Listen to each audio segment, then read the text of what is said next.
जी नमस्कार, मैं हूं विपुल कुमार और आप देख रहे हैं Surya Bihar digital news. CM Nitish Delhi से पटना आ चुके हैं। अब बिहार के एमएलसी सीएम से मिलने का समय मांगने वाले हैं, क्योंकि आईएएस के पाठक के खिलाफ मुख्यमंत्री से शिकायत करना है। नीतीश कुमार पटना में हैं और 1-2 दिनों के अंदर एमएलसी उनसे मुलाकात कर सकते हैं। इधर बिहार भर के शिक्षक की नज़र ताज़ा घटनाक्रमों पर है। जब से राज्यपाल से मिलकर एमएलसी लौटे हैं और लगातार बयान दे रहे हैं, शिक्षकों में एक उम्मीद की किरण जग गई है।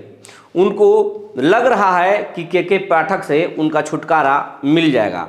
लेकिन के पाठक भी कम खिलाड़ी नहीं हैं, वो भी एक मंजे हुए खिलाड़ी हैं। के पाठक सूत्रों की माने तो के पाठक सीएम नीतीश के पास ये मैसेज भिजवा चुके हैं कि उनके खिलाफ दबाव बनाने के लिए एमएलसी राज्यपाल से मिले हैं और उन पर दबाव बनाने की कोशिश की जा रही है और इससे बिहार की शिक्षा व्यवस्था खराब होगा। वो कुछ भी गलत नहीं कर रहे हैं, वो सही कर रहे हैं। मुख्यमंत्री का गाइडलाइन जो मिला था उसके अनुसार ही कर रहे हैं। लेकिन नीतीश कुमार को भली भांति मालूम है कि उनको करना क्या है। विवाद खड़ा हो चुका है। पहले शिक्षक नाराज हुए, फिर एक एमएलसी और अब तो सत्तारूढ़ दल के आरजेडी, जेडीयू, कांग्रेस, सीपीआई-एमएल और यहाँ तक कि भाजपा विपक्ष के भी एमएलसीओं का साथ उनको मिल चुका है। मामला बहुत गर्म हो चुका है। सरकार के लिए कहीं से ठीक नहीं है, क्योंकि पहले तो सिर्फ विपक्ष ही के पाठक पर हमलावर था, लेकिन अब तो सत्ता के अंदर से ही, सत्ता के गलियारे से ही के पाठक के खिलाफ आवाज़ उठने लगी है। तो नीतीश कुमार दोनों तरफ को देख रहे हैं। के पाठक के काम की भी समीक्षा करेंगे और एमएलसी की बात को भी सुनेंगे, क्योंकि विवाद अब बढ़ गया है। सूत्रों की माने तो एक पूर्व सांसद सीएम से 1 सप्ताह पहले ये बता फ़ोन पर टेलीफोनिक उनसे बात किए और ये बता चुके हैं कि स्कूलों में मनमाने तरीके से आदेश जारी किया जा रहा है, जिससे बहुत ज़्यादा शिक्षक परेशान हैं और ये कहीं से सही नहीं है।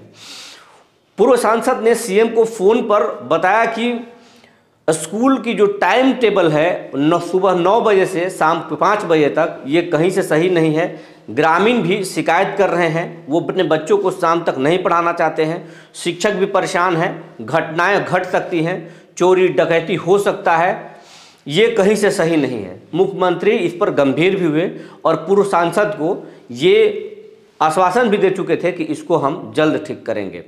तो उम्मीद है कि नीतीश कुमार अब सबसे पहला कदम के पाठक पर एक्शन लेने से पहले पहला ये झटका दे सकते हैं कि स्कूल का जो टाइम टेबल है उसको सुधार सकते हैं।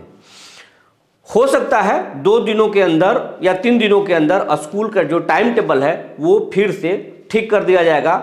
10 बजे से 4 बजे किया जा सकता है।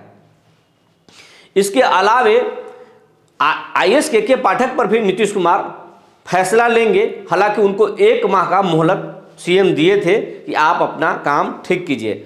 इस 1 माह के अंदर वैसा तो कोई बखेड़ा के पाठक ने नहीं खड़ा किए, लेकिन के पाठक के द्वारा मौखिक तौर पर कई ऐसे आदेश दिए गए जो गलत है। के पाठक अभी हाल में एक शिक्षक नेता जो रिटायर्ड हैं उनके पेंशन पर भी उन्होंने रोक लगा दिया है। तो ये भी मामला अब गर्म हो रहा है। शिक्षक संगठन भी अंदरूनी तरीके से के पाठक के खिलाफ लड़ने के लिए तैयार हो रहा है और अब एमएलसी का भी साथ मिल गया है। सरकार के कई मंत्री और विधायक भी के पाठक के खिलाफ अंदर ही अंदर तैयार हैं, जो कभी भी फूट सकते हैं, मीडिया के सामने आ सकते हैं और सीएम से इसकी शिकायत कर सकते हैं। तो कुल मिलाकर अब के पाठक का दिन शिक्षा विभाग से लदने वाला है। अब के पाठक की मनमर्जी की शिक्षा विभाग में शायद नहीं चलेगी और 1 से 2 दिनों के अंदर सीएम इस पर फैसला ले सकते हैं। सीएम बहुत बारीकी से इस विषय को समझेंगे, क्योंकि सीएम दबाव में कभी आते नहीं। उनकी आदत रही है कि वो कभी दबाव में आते नहीं हैं, बल्कि वो दूसरे पर दबाव बनाते हैं। प्रेशर पॉलिटिक्स के माहिर माने जाते हैं मुख्यमंत्री नीतीश कुमार। तो उन पर प्रेशर का फर्क तो नहीं पड़ेगा, लेकिन चीज़ों को वो बारीकी से समझते हैं और जज करते हैं कि क्या सही है और क्या गलत है। सूत्रों की माने तो या कुछ नीतीश के करीबी मंत्रियों की माने तो नीतीश कुमार के संज्ञान में के पाठक के कई फैसले नहीं हैं, जो अब शायद दे दिया गया है या दिया जाएगा।